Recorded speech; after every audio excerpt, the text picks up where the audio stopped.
here again, your dedicated booktuber, and today prepare yourselves to a journey to The Shadow Rising by Robert Jordan. Yes, we're diving back into the Wheel of Time. But before we do so, don't forget, hit that subscribe button, like the content, comment away what you expect my score will be, and yeah, let's jump into it. So The Shadow Rising is the fourth book in the monumental series that is Wheel of Time. Many of you probably know this series if you haven't even heard of it.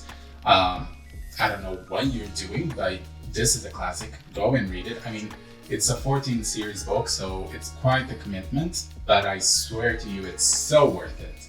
It's been adapted recently from Amazon to Amazon Prime, and it has 2 seasons. The first one was okay-ish. The second one has improved a lot, and I think it's quite good, and I really hope that the next ones will keep on improving. But going back into the book, this book was published in 1992, and it has over 1,000 pages of brilliant prose and plot mysteries and character development and world building. Building it in itself is just great, but I'll get to it soon. And if you're ready to hear all about that, then continue. If you don't want to hear the synopsis, you have a timestamp floating around, as you know, and then after that we get to continue on what I think about this book. Are you ready to hear the synopsis? Okay, let's jump into it. The seals of Shale Ghul are weak now, and the Dark One reaches out. The shadow is rising to cover humankind. In Tar Valon, Min sees portents of hideous doom. Will the White Tower itself be broken? In the Two Rivers, the White Cloaks ride in pursuit of a man with golden eyes, and in pursuit of the Dragon Reborn. In Cantarin, among the Sea Folk, High Lady Suroth plans the return of the Shan-Chan armies to the mainland. In the Stone of Tyr, the Lord Dragon considers his next move. It will be something no one expects. Not the Black Hadja, not Tyrant nobles, not Aes Sedai, not Egwene nor Elaine nor Nynaeve. Against the Shadow Rising stands the Dragon Reborn. And we're back. And now, just so you can have a reference on what I thought about the previous books so far, I'm putting the scores here for them. I have to let you know that this is a reread for me. These are not the scores I gave on my first read. These are reread scores, which might influence you. I think my reread, of course, it will always influence because I know what happens, but it gives me a different enjoyment. And again, this is my favorite series of fantasy, so of course I will always be a bit biased towards it, but you can take all that into account and make your own judgments. You can just see the results by what scores I have at the moment. And as you can see so far, the scores have been quite stable, always above 4, but never something really close to 5. Will this book be different? Well, on Goodreads, this book has quite a number of ratings. It has over 226,000 ratings and is able to reach a score of 4.27 out of 5, which in itself is quite good. But let's go into the categories themselves, shall we? So let's dive right into the beating heart of The Shadow Rising, which is the plot. I think Robert Jordan's mastery in writing reaches one of the heights in this particular book.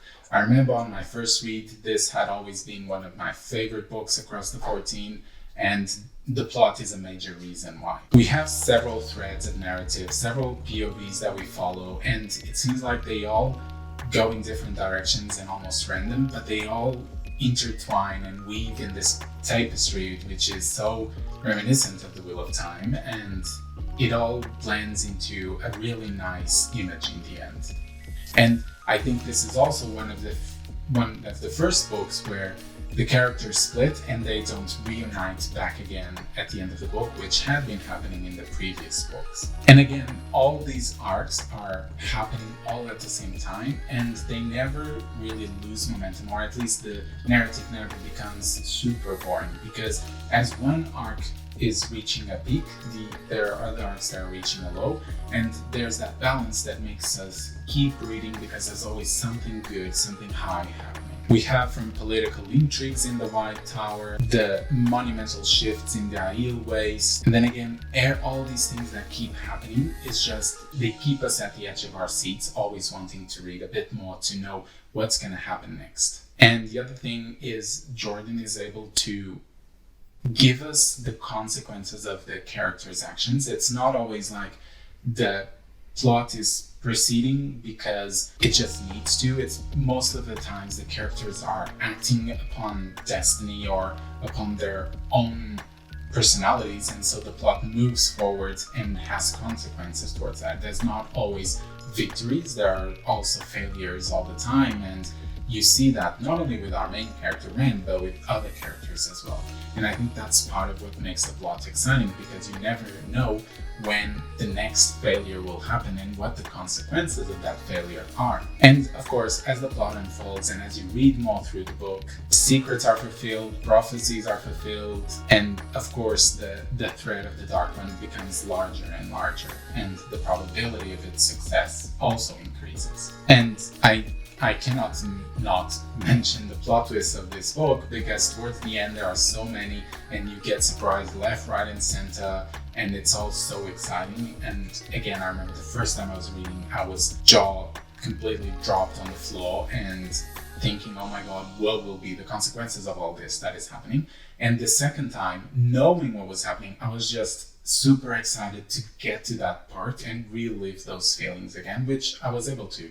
And I think that just shows how good the plot is. And I think it also shows the fact that I can see all the signs of things that are about to happen and still see how inevitable all of them were. And that really shows the mastery of Robert Jordan's writing in regards to the plot. So for me, the plot will be a 5 out of 5. Now let's talk about characters. I think the characters in this series are just as diverse as the lands that exist in this universe. And I think the journey that all these characters take is center stage in the story. I think because this is the first book where the characters separate and don't come back together, this structure allows the characters to start developing a bit more than just one book at a time. So it raises questions about their characters, about their purposes, their ambitions, and they are not immediately answered in this book. They leave space for more growth, more strife, and all of that to be developed throughout the next books.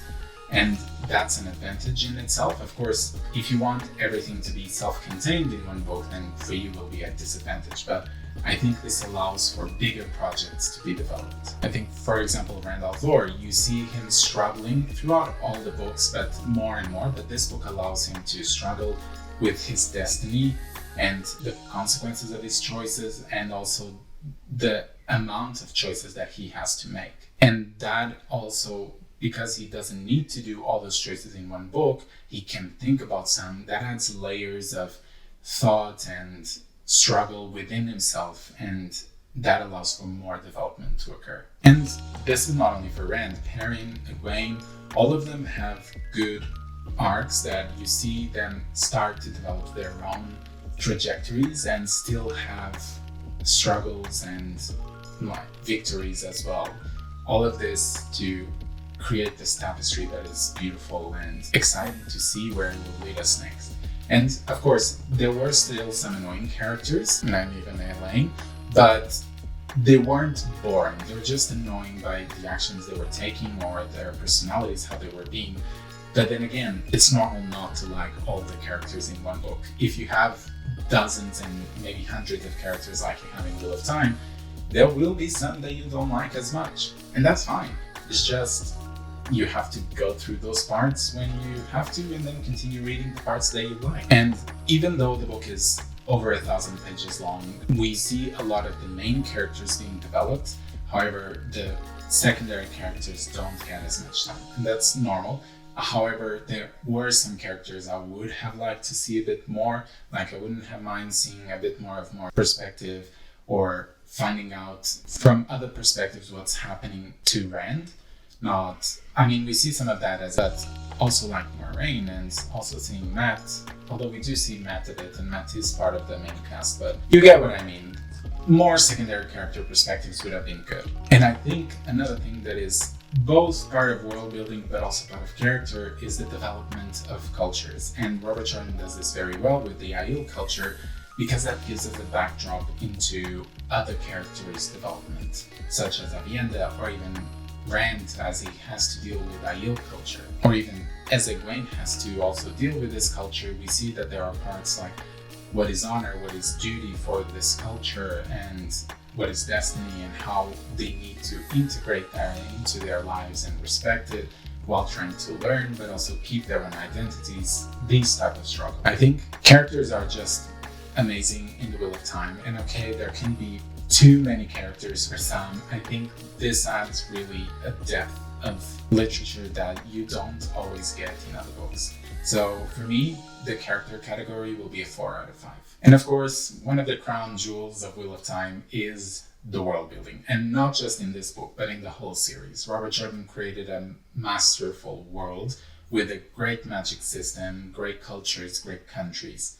But what about this book in specific? Because this book is the first one where we dive into the Aiel Waste, I think it allows us to explore a completely different culture, almost like a different world. It's a different people, different tribes or societies, and it's a breath of fresh air to the reader because they're used to that Western type of fantasy, and this one becomes quite different from that. And Robert Jordan is still able to weave not only the Aiel culture, but also still keep some of the mysteries like the Terangrial that exist in the Aiel Waste, all the things surrounding the Age of Legends that somehow the Aiel still have some, and not only has that mystery, but it's answered in a great way. The history behind the Aiel people, everything just makes sense, but it's kept under mystery that makes the readers want more and want to discover exactly what happens. And of course, the Aiel Waste is not the only place we see.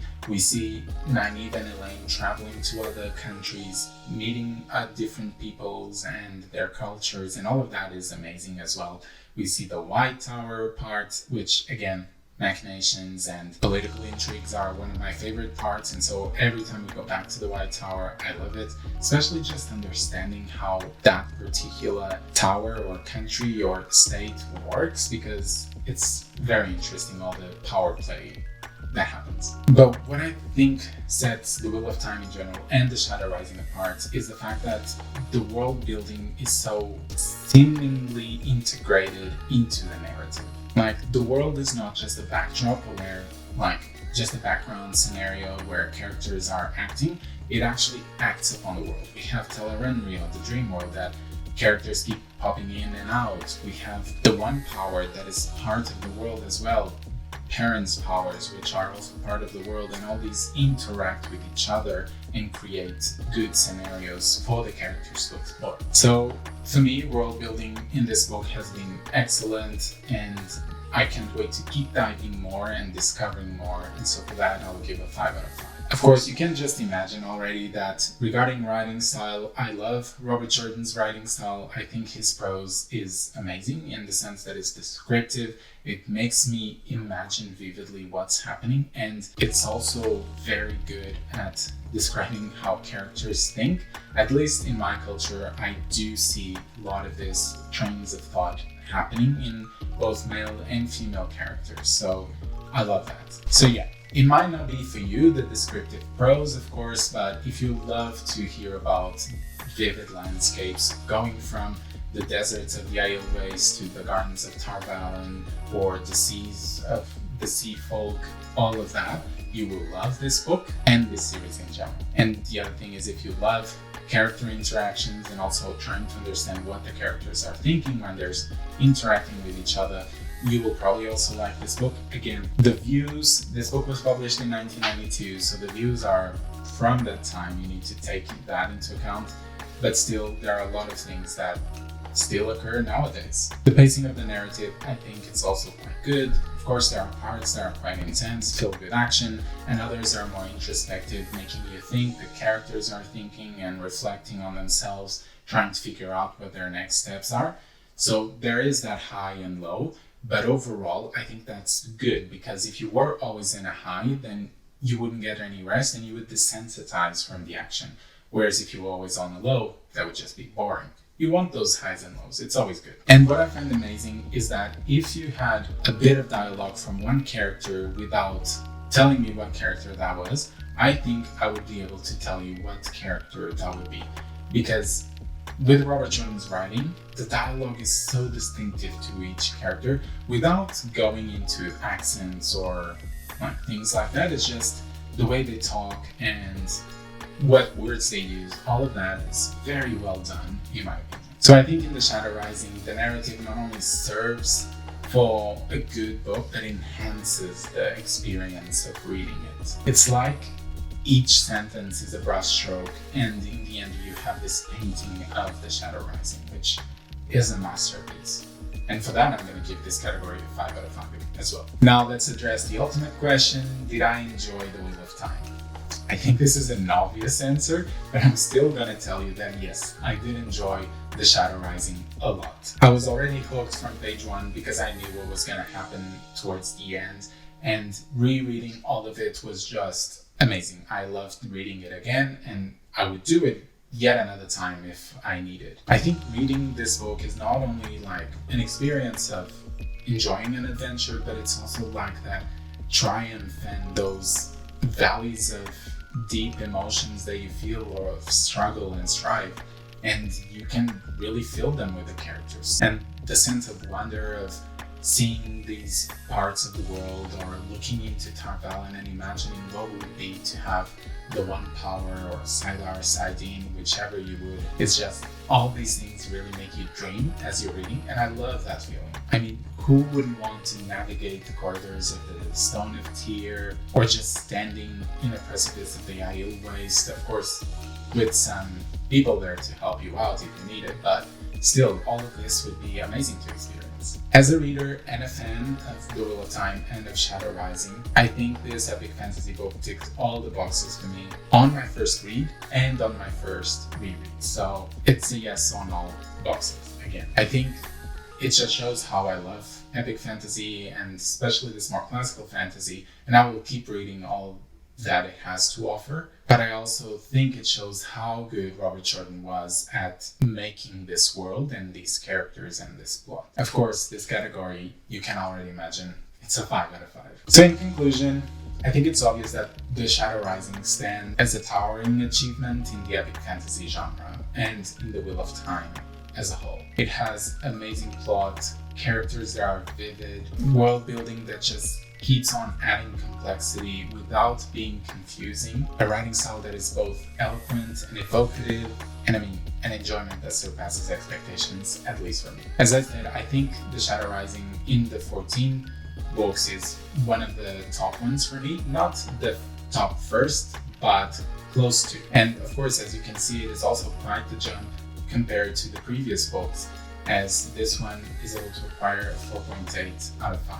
Which on Goodreads for me, that means it's a 5 out of 5. I think for fans of epic fantasy, The Shadow Rising is not just a book, it's a whole odyssey, 1,000 pages of pure enjoyment that you can have. And if you haven't embarked in this journey, what are you waiting for? Just go and read this book. Of course, read the first 3 first, but reach this one and I'm sure you'll start enjoying Wheel of Time a lot more. But now I want to hear from you. What are your thoughts on The Shadow Rising if you've read it? Have you experienced this book, or is it still on a TBR and you're uncertain about going for it or not? You know my advice, go for it because it's amazing. And if you want to discuss about it, just go to the comments, click on or write on whatever you want. If you write something spoilery, write spoilers first so that other people don't get spoiled. And of course, if you're new, welcome. Don't forget to subscribe to the channel, like the content, and I'll be seeing you soon for more book reviews or book recommendations. And I guess that's it for this week, alright? See you soon. Later.